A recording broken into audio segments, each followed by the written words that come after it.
cover story tonight. India says neighborhood first. Why are more and more neighbors saying China first?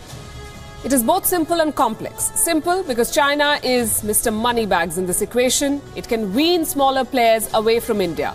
Complex because India started on a much stronger note, so it's imperative that we figure out what went wrong along the way and where. China's growing presence in infrastructure and connectivity projects is well known the world over. Of late, Beijing is also venturing into political mediation, meaning first it loosened the purse strings, now it is pulling the strings of these debt-ridden countries. Let's start with the example of the Maldives. Traditionally India's ally, it has now completely shifted loyalties to China. The bitterness has been evident for a while now. In the latest move, Malé wants to return a naval helicopter gifted by New Delhi. India had given an advanced light helicopter to the Maldives back in 2013, 5 years back. A letter of exchange for the helicopter was renewed every 2 years since then. This is the first time the Maldives has chosen not to renew such a letter of exchange, meaning it doesn't want the helicopter anymore. A top source in the Maldives government has told us that Malé wants a Dornier maritime surveillance aircraft, not the one they've had for 5 years, which is a Dhruv, an advanced light helicopter. That's the one that they want to give back. This is not the first time, in fact, that the Maldives has snubbed India. Just a few days back, remember, Malé had declined India's invitation to participate in Milan, which is a naval exercise. It was attended by many nations. Maldives was not one of them. Relations between Delhi and Malé nosedived, especially after Maldivian President Abdullah Yameen, who's seen as a pro-China man, declared an emergency in his country. India's reaction was firm. Although New Delhi refrained from direct intervention, the emergency lasted 45 days. In the past, India has made investments in the Maldives. Delhi has stationed 6 pilots, more than 12 ground personnel to operate the helicopters and help the Maldivian National Defence Forces. It has also been helping the Maldives in setting up 10 coastal surveillance radar stations. But the Maldives has allowed China to make strategic inroads, and that is a big cause of concern for New Delhi. Malé handed out an airport project to a Chinese company, even though the contract for that project had been won by an Indian company. They've allowed the opening of a Chinese embassy and the signing of a free trade agreement with Beijing. And the recent development only puts more strain on ties with New Delhi. So let's take a quick look at the aircraft that has triggered the current controversy, Dhruv versus a Dornier.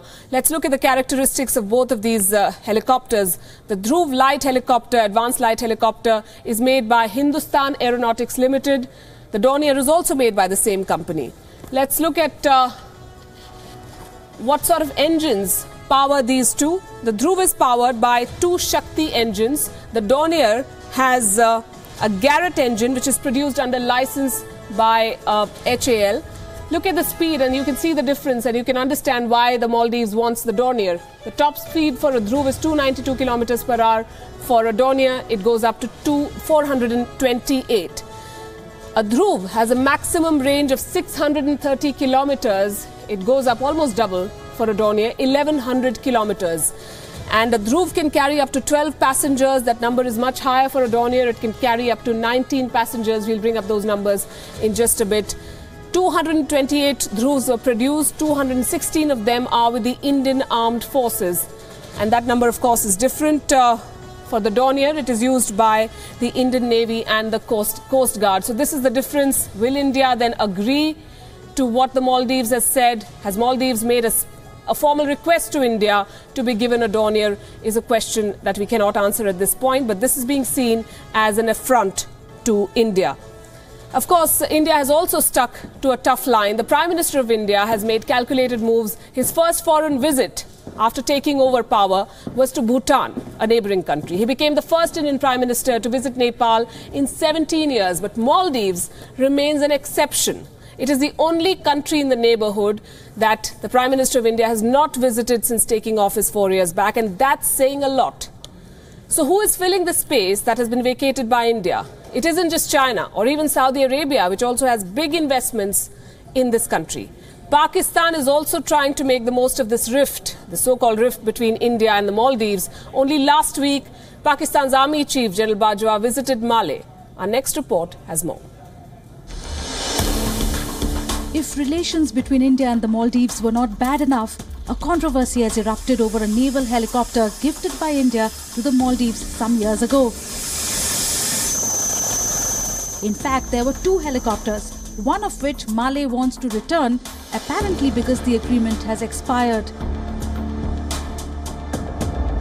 Another version of the story is that the Maldives wants a Dornier 228 aircraft in exchange, or so government sources were quoted as saying. A third version is the Maldives wants to send back both helicopters. So, just what is going on?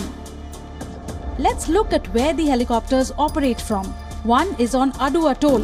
This is reportedly the one whose lease has expired. The other is on Lamu Atoll, and this is where the story gets interesting. China is reported to be building a naval facility on Lamu Atoll, which sits on a channel providing convenient access to the Indian Ocean. So China wants Indian naval personnel and equipment out of there. The northernmost atoll, Ihavandhu, which was offered to India to develop, has reportedly been given to China as part of its maritime belt and road. Now this island is a little over 3 days sailing time to India. Flights would take just 45 minutes. So that's another worry for India. Aside from the China factor, the entry of Pakistan into the Maldives is complicating matters for India. Pakistan's Army Chief General Qamar Bajwa was in Malé last month, and the statement issued at the end of his visit raised eyebrows in Delhi's South Block. The statement read, and I quote, "During the meeting with Maldivian Defence Minister and Pakistani military chief, they discussed about supporting the Maldives with military training, medical aid and jointly patrolling the Maldivian exclusive economic zones." The Maldives exclusive economic zone covers 900,000 square kilometers, and India has helped with joint patrols. This is important as Maldivian waters are adjacent to India's. While India has sought some daylight from Malé on this, the presence of Pakistani naval vessels near Indian waters would be crossing Indian red lines. The fact that Maldives has gone slow on an Indian project to build 10 coastal surveillance stations each with navigation radar, electro-optic sensors and automatic identification transponders has deepened Delhi's suspicions. The helicopter controversy is a symptom of deeper issues between Malé and Delhi. Bureau Report, WION.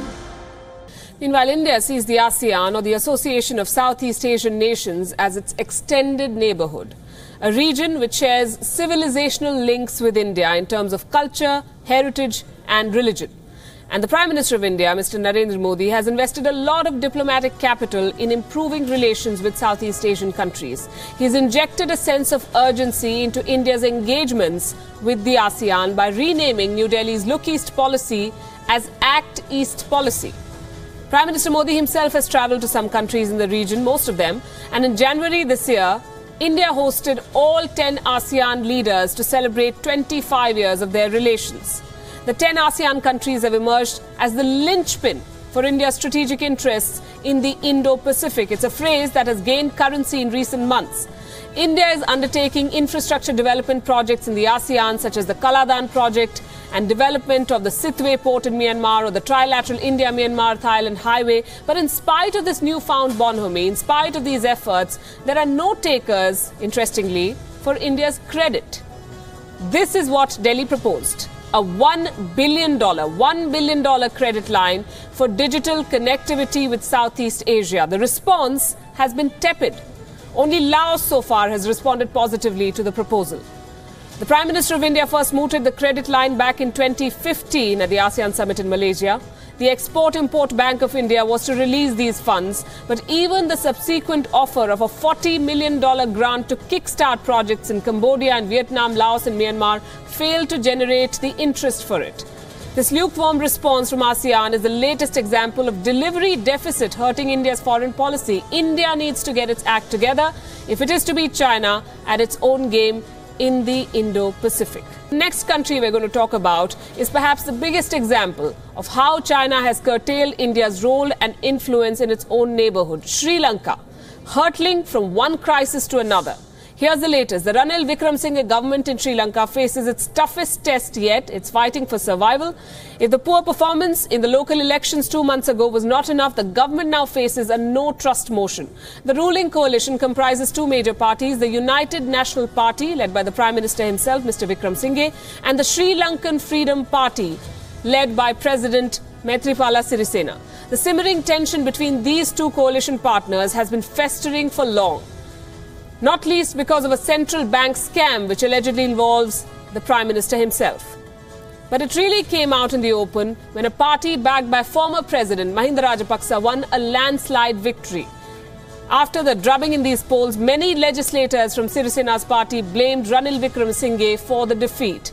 And taking advantage of this rift, a joint opposition which backs former President Mahinda Rajapaksa called for a no-trust motion. Let's see how the numbers stack up.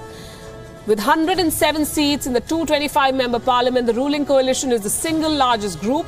The joint opposition claims to have support of 55 legislators. The results are expected soon. Why are we talking about all of this? Because beneath this political chaos in Sri Lanka lurks a warning for India. The return of the former president, Mr. Mahinda Rajapaksa, could spell bad news for New Delhi. Rajapaksa has often blamed India for what is now known, what he calls Operation Topple, a series of coordinated efforts to oust him. Rajapaksa's allegiance to Beijing is well known, so is his authoritarian, ultra-nationalist style of administration, something that has been India's concern. On the 3rd of March, a former Russian spy, Sergei Skripal, and his daughter Yulia were found poisoned in Salisbury in the United Kingdom. Britain was quick to point fingers and accuse Russia of using a military-grade toxin to eliminate their former double agent. But did the United Kingdom jump the gun on this case? Did Theresa May risk a major diplomatic standoff on the basis of a suspicion? Those are the questions everyone is now asking in the light of the fresh twist in this very complicated case. That Russia was responsible for the reckless and brazen attempted murder of Sergei and Yulia Skripal in Salisbury and the exposure of many others to potential harm. On March 26, Theresa May made this brazen proclamation in the British Parliament. But little did she know then that this could prove to be a major embarrassment for the United Kingdom. A month after a former Russian spy and his daughter were poisoned in Salisbury, a British defence research facility has now claimed they cannot identify where the nerve agent came from. That means they may not be able to determine if the toxin indeed came from Russia, which was the premise on which a host of countries expelled Russian diplomats.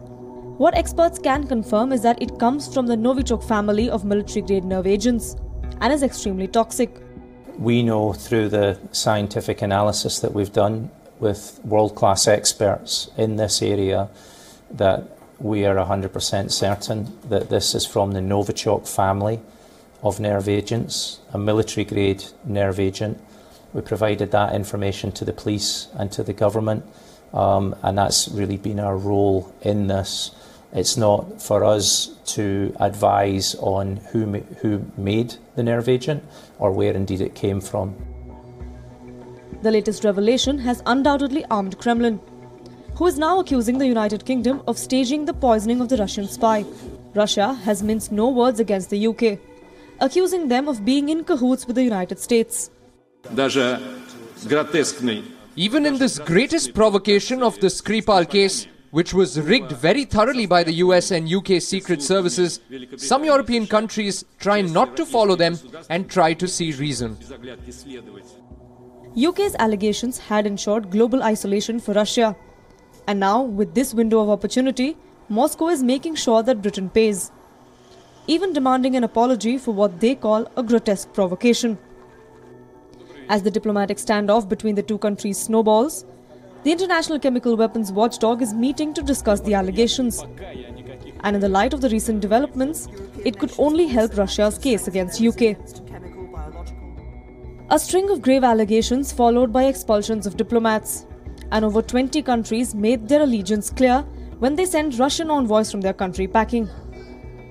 From being pushed to the wall to emerging as the player holding the ace, Vladimir Putin could stand to gain from this new twist in the dramatic Sergei Skripal's poisoning case that has caught the world's attention. Bureau Report, WION. Indian Defence Minister Nirmala Sitharaman is on her first visit to Moscow. After a string of meetings, a broad statement on expediting talks for military platforms has emerged, but nothing concrete as of now. It's not clear if India and Russia made progress on the supply of critical spares and equipment, nor is it clear if Russia is ready to share technology. We use Russian weapons and systems, so tech transfer is a big issue. But going by the absence of details, the following conclusions may not be far off the mark. Here's conclusion number 1. India wants to buy 5 regiments of the S-400 missile defense system. Talks are still on. In fact, they've been on since 2016. The biggest roadblock has been the price. Russia may have renewed its offer of the latest variant of the MiG-29 fighter. Moscow also wants to sell India more Mi-17 V5 helicopters. Russia has offered to make in India, for the moment, only spares and upgraded systems for Russian-origin weapons. The Russians are keen on resuming negotiations over the 5th generation fighter, but the Indian Air Force has found it far too expensive. Nevertheless, we have to understand that the Indian Air Force is running short of aircraft. We will have to settle on something. Then there are issues with the maintainability and availability of Russian fighter jets, a problem common to the Air Force and the Navy of India. But Russia has proved a reliable ally when it comes to strategic platforms, supplying nuclear-powered submarines and helping India's indigenous nuclear submarine program. The world's fastest cruise missile, the BrahMos, is the result of an India-Russia joint venture. So we've made some gains, significant ones. Then again, it makes sense to have a veto-holding superpower ally in the UN Security Council. But times are changing. We have to look at the newer equations that are developing. Russia and China are joining hands as their relations with the US worsen. Pakistan has joined them, and it's become a bit of a threesome. India has moved closer to the US to counter China, and the old equation with Russia is under strain. Sitharaman's visit may provide some clarity over the future direction of this relationship. We'll keep track for you. Meanwhile, in India, the focus is back on the special status accorded to the state of Jammu and Kashmir. This time, it is the country's top court that has made some stark observations. Here's a report.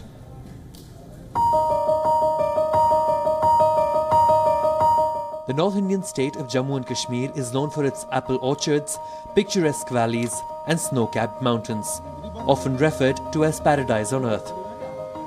But there's something else that makes it unique. It is the special status accorded to the state under Article 370 of the Indian Constitution. A provision in India's Supreme Law Book grants the state greater autonomy as compared to the other Indian states, one that has evoked extreme sentiments and divided public discourse. An observation by India's top court has stirred the hornet's nest once again. While listening to a plea that wanted a repeal of the provision in the Constitution, the Supreme Court observed that the article has acquired a permanent status owing to the years of its existence, in effect batting for a status quo, something that has been reiterated time and again by the leadership in the state. Article 370 एक पुल है जम्मू कश्मीर और मुल्क के बीच में। अगर वो इस पुल को तोड़ते हैं तो फिर दोबारा उनको 47 के पोजीशन में जाना पड़ेगा, जहां उनको लोगों से दोबारा राय पूछनी पड़ेगी, भाई हमारे साथ रहना चाहते हो कि नहीं रहना चाहते हो। But there has been a sharp divergence in opinion even within the state government. The BJP, which is a part of the ruling coalition in Jammu and Kashmir, has often differed with the stand of their ally, the People's Democratic Party. State BJP leaders have often criticized this differential treatment of Jammu and Kashmir. A spokesperson of the state BJP claimed last year that it was time to bid adieu to the contentious legislation, while the Speaker of the Assembly, a BJP member himself, claimed that there is a prevalent undercurrent that seeks repeal of Article 370. The BJP has even targeted members of the opposition who have sought a debate on the issue. Most people, the overwhelming majority, want autonomy. Therefore, I think we should seriously examine that question and consider on what areas we can give autonomy to Jammu and Kashmir. What is the message that the Congress party is trying to give? That at the doorstep of political gain, they are willing to sacrifice the nationhood. But the party's central leadership has been unwilling to take the issue head-on. India's Home Minister has repeatedly tried to brush the matter under the carpet, and even Prime Minister Narendra Modi has refrained from publicly making a comment after assuming office, letting their subordinates take the lead instead. It could be the fear of upsetting their ally in the state, or the unwillingness to rake up an issue that could create huge public outrage, the BJP has so far steered clear of the path. But with the Supreme Court making this stark observation, the debate certainly has been reignited. Bureau Report, WION. That was the politics of it. But what is this contentious article all about? Let's break it down for you. First things first, what is Article 370? What does it say? This article gives the state of Jammu and Kashmir an autonomous status, which means that all the provisions of the Constitution of India which apply to other states do not necessarily apply to this one. In other words, the residents of Jammu and Kashmir live under a separate set of laws. They have different guidelines for citizenship and for acquiring property, among other things. The only exception are matters related to defense, foreign affairs and finance. Decisions and laws are uniform for the whole country when it comes to these three things. For every other law, the parliament needs the state government's concurrence. Question number 2 that is often asked, was this article meant to be permanent now that the Supreme Court has said it is going to be permanent? Was Kashmir supposed to enjoy this special status forever? The answer is no. The article begins with the phrase, and I'm quoting, temporary provisions with respect to the state of Jammu and Kashmir. At the time of India's independence, princely states were given a special status on integration. The drafters of the constitution claimed that Jammu and Kashmir was not ripe for complete integration, so a special status was given to it under Article 370. No time limit was specified to the phrases temporary and transitional, so it all boils down to how long is too long. The next question, what is the problem? Why is this article contentious? The people of Jammu and Kashmir enjoy dual citizenship. Residents from outside the state cannot buy or own property in that state. The state government can deny allocating land even to central government projects, and that has been the bone of contention for many, many people. This was the objection raised in the latest plea before the Supreme Court. The petitioner in this case sought a declaration that the constitution was null and void. The next question is, who wants this article abrogated? Who wants the special status gone? Obviously not the people of Jammu and Kashmir. The first objection came, interestingly, from the principal drafter of the Constitution of India, Dr. B.R. Ambedkar. He said that Article 370 undermines the ethos of the Union of India.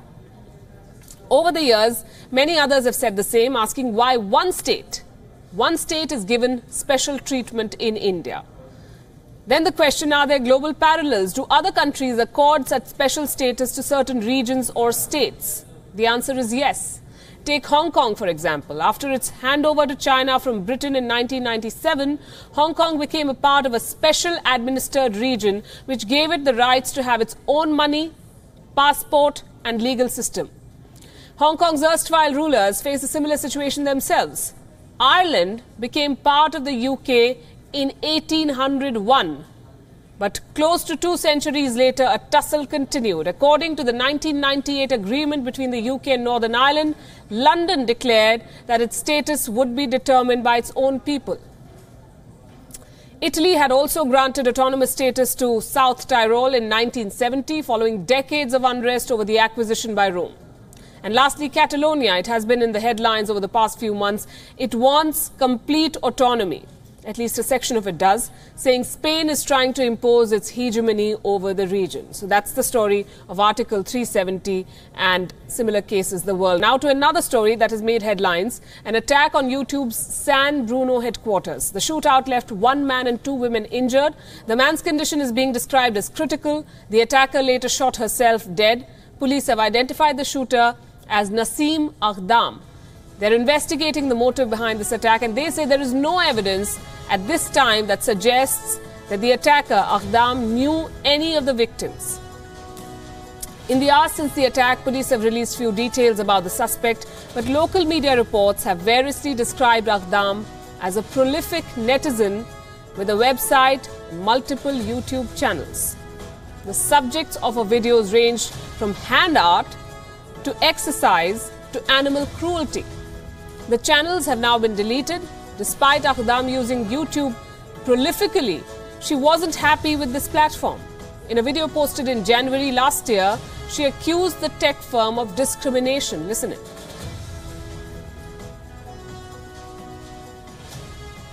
I'm being discriminated and filtered on YouTube. and I'm not the only one. So recently, they also attacked my Persian channel, Nasim Sabs. And if you go and check my videos, you see that my new videos hardly get views, and my old videos that used to get many views stopped getting views. So this is because I'm being filtered. And another thing, they age restricted my ab workout video. Many singers like Nicki Minaj, Miley, and many others have sensual scenes so inappropriate for children to watch, don't get age restricted. But my videos, my workout video gets age restricted. This is what they are doing to vegan activists and many other people who try to promote healthy, humane, and smart living. Akdam's father, Ismail, told local media outlets that she was angry with YouTube because it stopped paying her for uploading videos. He added that she was reported missing on Monday for 2 days. Police found her sleeping in her car but did not detain her. Akdam's father says that he'd warned police that she might go to YouTube because she, quote-unquote, hated the company. YouTube has terminated all of her channels following the shooting. Her Instagram and Facebook pages are also no longer accessible. Google CEO Sundar Pichai took to Twitter shortly after the attack to say, and I'm quoting again, "There are no words to describe the tragedy that occurred today."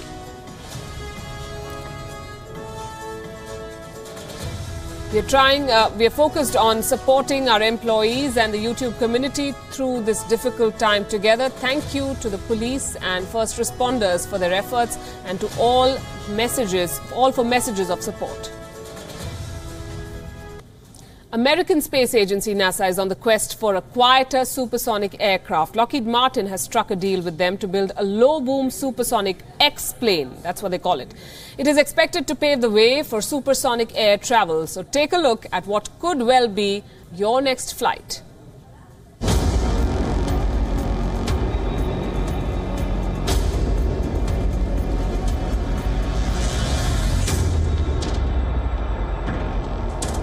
This could be the future of air travel. Revolutionary is how experts have described it.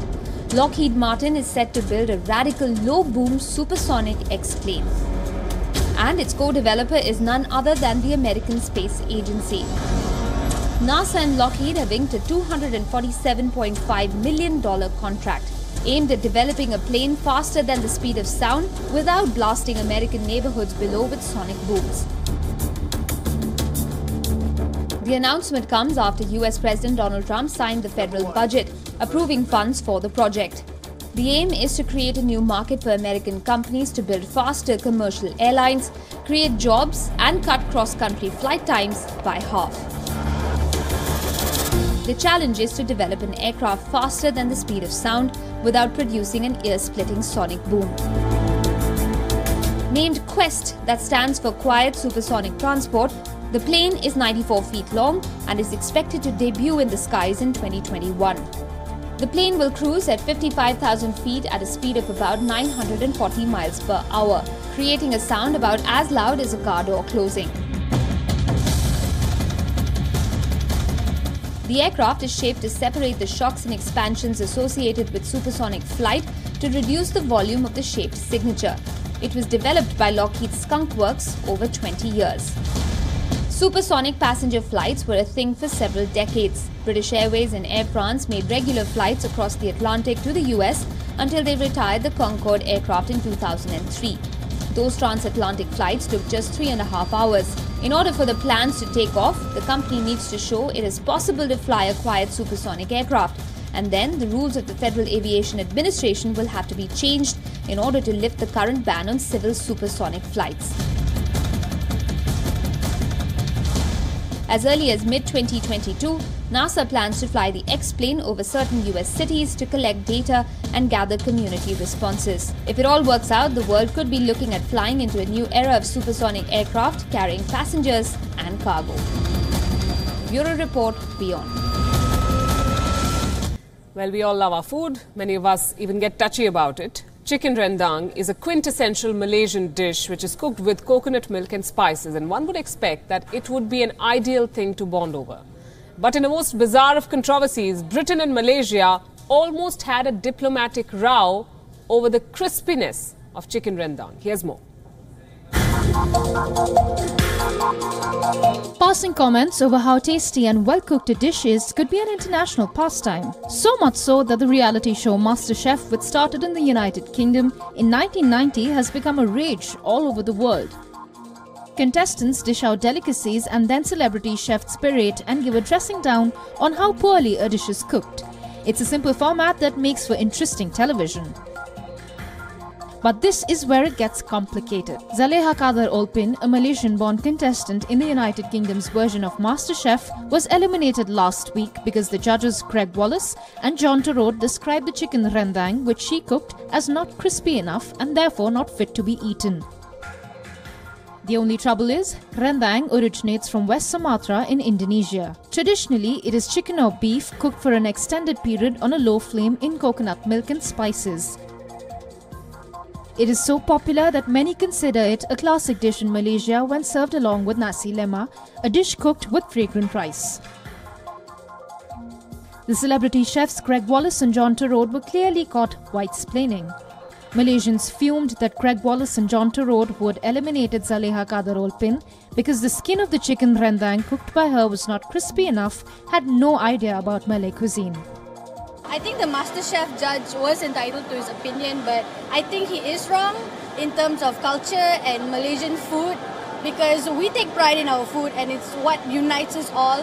Rendang may be cooked slightly differently in Malaysia, but you can find similar dishes in Indonesia, which probably has few spices taken out, added in new spices. Even on social media, Malaysians outraged that Greg Wallace and John Turod had no idea what they were talking about. Several other politicians in Malaysia, including the opposition leader Mahathir Mohamad, jumped into the fray, taking a jibe at the MasterChef judges that perhaps they were confusing chicken rendang with KFC. The Rendang Gate threatened to spiral into a diplomatic face-off, but that was quickly saved by the British High Commissioner to Malaysia, Vicky Treadle, who tweeted, and I quote, "Rendang is an iconic Malaysian national dish, not to be confused with the Indonesian options. It is never crispy and should also not be confused with the fried chicken sometimes served with nasi lemak." So what's in how a dish must taste, one might say? Quite a lot, if it threatens to spark a diplomatic row. But for the foodies out there, it is one more dish which has been added to their must-try list. Bureau Report, WION.